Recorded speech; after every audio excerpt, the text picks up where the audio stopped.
राधा रानी का जन्म मथुरा में कहाँ हुआ था? मथुरा के आसपास के स्थान गोकुल, वृंदावन और बरसाना आदि कृष्ण और राधा से जुड़े हुए हैं। इनमें से कोई कृष्ण का जन्म स्थल है तो कोई राधा रानी की जन्म स्थली। राधा रानी का नाम जहाँ आता है वहाँ बरसाने का नाम अपने आप ही जुड़ जाता है। राधा रानी को बरसाने वाली के नाम से जाना जाता है।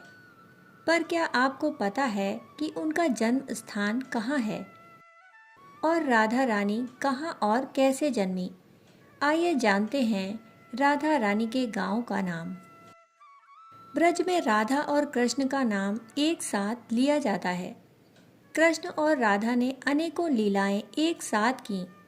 उन लीलाओं की अलग अलग पौराणिक मान्यता आपको देखने और सुनने को मिल जाएगी।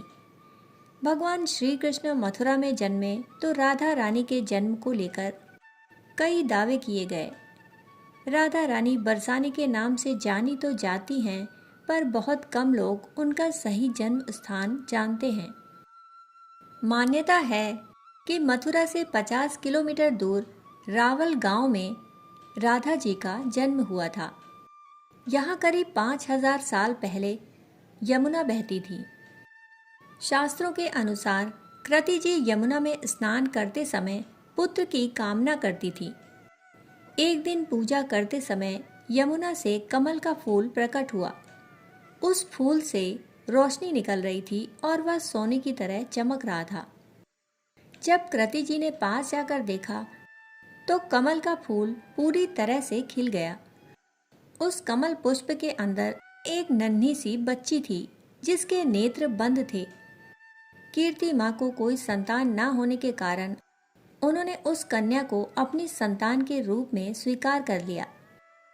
कहा जाता है कि यह बच्ची कोई और नहीं बल्कि राधा रानी थी। आज भी माँ कीर्ति की पुत्री के रूप में राधा रानी जानी जाती हैं।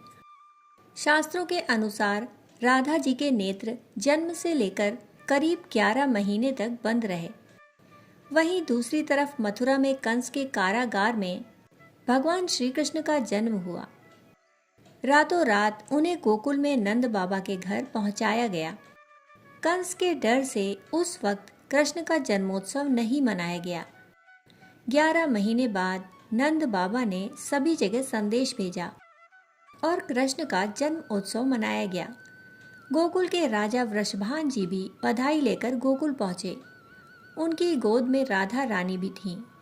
वहां बैठते ही राधा रानी घुटने के बल चलते हुए बाल कृष्ण के पास पहुंची और तभी उन्होंने अपने नेत्र खोले। मान्यता है कि जिसे राधा जी का जन्म स्थान कहा जाता है, यहाँ उनके जन्म स्थान पर दर्शन के लिए हजारों श्रद्धालु रोज आते हैं।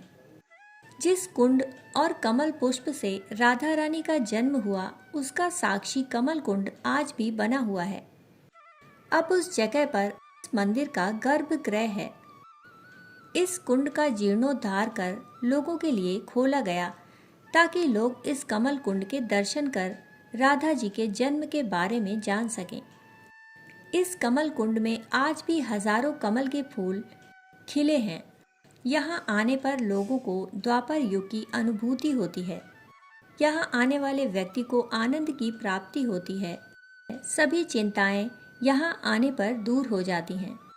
यमुना किनारे बना हुआ यह कुंड आज भी द्वापर की याद दिलाता है।